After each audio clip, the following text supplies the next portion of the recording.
Notre corps travaille en permanence pour nous, souvent sans qu'on le remarque, sans qu'on lui dise merci, et parfois même sans qu'on le comprenne vraiment. Et parmi tous les mécanismes invisibles qui tournent en arrière-plan de nos journées, il y en a un qui mérite vraiment qu'on s'y arrête. Pas parce qu'il faut s'en méfier, pas parce qu'il est dangereux en soi, mais parce qu'on l'a souvent mal compris, mal interprété, et qu'on lui fait subir des choses dont il se passerait bien. Cet acteur discret mais terriblement important, c'est le cortisol. Tu en as sûrement déjà entendu parler. Peut-être dans le cadre du stress, peut-être dans une conversation sur le sommeil, peut-être parce que quelqu'un t'a dit un jour que tu avais trop de cortisol et que ça expliquait ta fatigue, ta prise de poids, ou ton incapacité à te détendre le soir. Et là, tu t'es dit, ok, le cortisol, c'est mauvais. Il faut le baisser. Il faut s'en débarrasser. Sauf que ce n'est pas vraiment comme ça que ça fonctionne. Et c'est exactement ce qu'on va explorer ensemble aujourd'hui. Avant d'aller plus loin, si tu apprécies ce type de contenu, si tu aimes les vidéos qui prennent le temps d'expliquer les choses vraiment, sans te prendre pour un idiot et sans te faire peur inutilement, alors je t'invite à liker cette vidéo et à t'abonner à la chaîne. Merci. Alors, commençons par le début, parce que pour bien comprendre comment on maltraite le cortisol sans le savoir, il faut d'abord comprendre ce qu'il est vraiment. Premièrement, le cortisol n'est pas ton ennemi, il est ton allié de survie. C'est une hormone produite par les glandes surrénales, deux petites glandes qui siègent juste au-dessus de tes reins, et qui fabriquent en permanence un cocktail hormonal dont fait partie le cortisol. Cette hormone-là a une mission principale. Te préparer à faire face. Face à un danger, face à un défi, face à une situation qui demande de l'énergie, de la vigilance, de la réactivité. En gros, chaque matin quand tu te lèves, c'est le cortisol qui donne le signal de démarrage à ton organisme. Il monte naturellement dans les premières heures après le réveil, on appelle ça le cortisol awakening response, la réponse cortisolique au réveil, et il dit à ton corps, allez, debout, on a des choses à faire aujourd'hui. Il mobilise le glucose dans ton sang pour te donner de l'énergie, il régule ta tension artérielle, il modère les inflammations, il influe sur ton humeur, ta concentration, ta motivation. Sans cortisol, ton corps ne saurait tout simplement pas comment se lever le matin. Et ça, c'est déjà une révolution dans la tête pour beaucoup de gens qui ont appris à le voir comme un poison. Le cortisol, dans sa danse naturelle, est un chef d'orchestre. Le problème, c'est quand on perturbe la partition. Deuxièmement, il y a quelque chose qu'on ne dit pas assez souvent, le cortisol suit un rythme. Et ce rythme, on le casse souvent sans s'en rendre compte. Imagine une courbe. Le matin, le cortisol est à son pic, il est haut, il t'aide à démarrer. Puis au fil de la journée, il descend progressivement. Et le soir, il est censé être très bas pour permettre à ton corps de se préparer au sommeil, pour laisser la mélatonine faire son travail, pour permettre à ton système nerveux de passer en mode récupération. C'est ça, le rythme circadien du cortisol.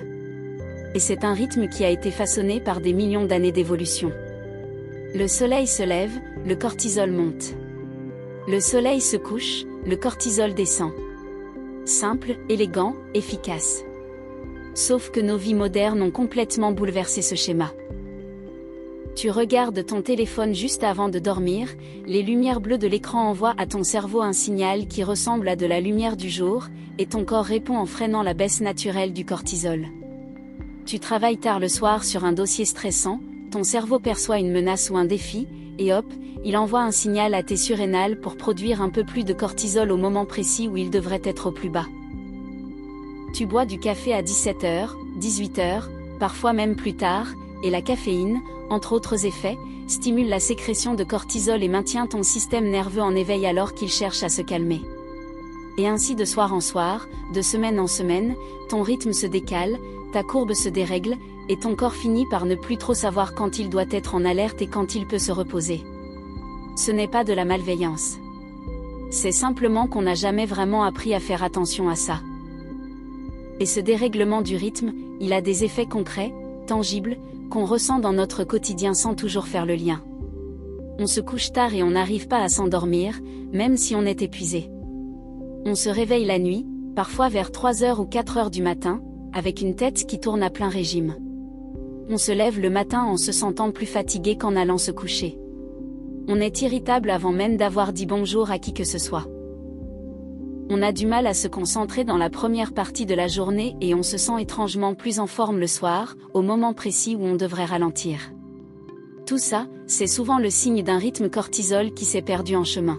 Troisièmement, parlons d'un sujet qui touche énormément de gens sans qu'ils le nomment ainsi, la surcharge cortisolique chronique. Parce que le vrai problème avec le stress d'aujourd'hui, ce n'est pas qu'il est intense. C'est qu'il est constant. Pendant des millénaires, le cortisol a été conçu pour des situations courtes et précises. Un prédateur arrive, le cortisol monte en flèche, tu cours ou tu te bats, le danger passe, le cortisol redescend. Tout le monde rentre à la maison. Mais les stresseurs de notre époque, ils ne durent pas 10 minutes. Ils durent des semaines, des mois, des années. La pression au travail qui ne s'arrête pas. Les conflits relationnels qui traînent en longueur. Les inquiétudes financières qui s'installent comme des locataires indésirables. Le bruit de fond anxieux qui accompagne notre quotidien, les notifications, les mauvaises nouvelles en continu, la comparaison permanente sur les réseaux sociaux. Tout ça génère des petites doses de cortisol, répétées, continues, qui ne retombent jamais vraiment. Et le corps, qui n'a pas été conçu pour ça, commence à en payer le prix. Le système immunitaire se fragilise parce que le cortisol, à haute dose chronique, est immunosuppresseur. La digestion se dérègle parce que quand on est en mode survie, digérer n'est pas une priorité. Le sommeil se dégrade. La mémoire flanche. La prise de poids, particulièrement autour du ventre, s'installe parce que le cortisol favorise le stockage des graisses dans cette zone-là. Et l'humeur, évidemment, en prend un coup. On se sent à fleur de peau, réactif, épuisé, parfois même sans émotion du tout, comme éteint. Et souvent, on n'imagine pas que derrière tout ça, il y a peut-être une hormone qui tourne à plein régime depuis trop longtemps. Quatrièmement, évoquons quelque chose dont on parle encore moins et qui est pourtant tout aussi important, la sous-production de cortisol. Parce que oui, le déséquilibre peut aller dans les deux sens. On parle souvent d'un cortisol trop élevé, mais il y a des situations où les surrénales, à force d'avoir été sursollicitées pendant trop longtemps, finissent par s'épuiser. Elles ne produisent plus assez. Et là, on entre dans un tableau clinique très différent, qu'on appelle parfois fatigue surrénale, même si ce terme est encore débattu dans le monde médical. Ce que vivent les personnes dans cette situation, c'est une fatigue profonde, persistante, qui ne se résout pas avec du repos. C'est un réveil difficile même après une longue nuit. C'est une hypersensibilité au stress, même aux petites choses. C'est parfois des vertiges en se levant, des envies de saler très fortes, une difficulté à gérer la moindre contrariété. C'est comme si le corps avait utilisé toutes ses réserves et qu'il ne savait plus comment se requinquer. Et dans ce cas-là, tout ce qu'on entend habituellement comme conseil, gérer ton stress, fais du sport, arrête le sucre, peut parfois aggraver les choses si ce n'est pas fait avec douceur et intelligence. Parce que le corps n'a pas besoin de performance. Il a besoin de récupération profonde, de sécurité, de signaux qui lui disent que le danger est passé, qu'il peut enfin souffler. Cinquièmement, et c'est peut-être le point le plus précieux de cette conversation, parlons de ce qu'on peut vraiment faire, concrètement, dans la vraie vie, sans se transformer en moine ou en athlète de haut niveau. Parce que souvent, quand on parle de bien-être hormonal, on a l'impression qu'il faut une transformation radicale de sa vie entière. Et ça décourage avant même d'avoir commencé. Alors restons dans le réel, le possible, le doux. La première chose, et probablement la plus puissante, c'est d'aller chercher la lumière naturelle le matin.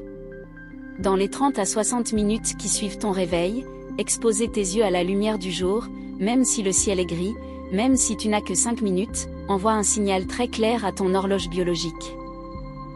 Ça ancre ton rythme circadien, ça aide ton cortisol à faire son pic au bon moment, et ça prépare paradoxalement une meilleure descente de cortisol le soir pour un sommeil de meilleure qualité. C'est simple, c'est gratuit, c'est terriblement efficace. Ouvre juste ta fenêtre, ou mieux, sors quelques minutes dehors. Ton corps t'en sera vraiment reconnaissant. Ensuite, réfléchis à l'heure de ta dernière dose de caféine. Ce n'est pas une question de volonté ou de plaisir. Le café est une joie, personne ne veut en débattre. Mais la caféine a une demi-vie d'environ 5 à 6 heures dans l'organisme. Ça veut dire qu'un café bu à 16 heures, il en reste encore la moitié dans ton sang à 21 heures ou 22 heures.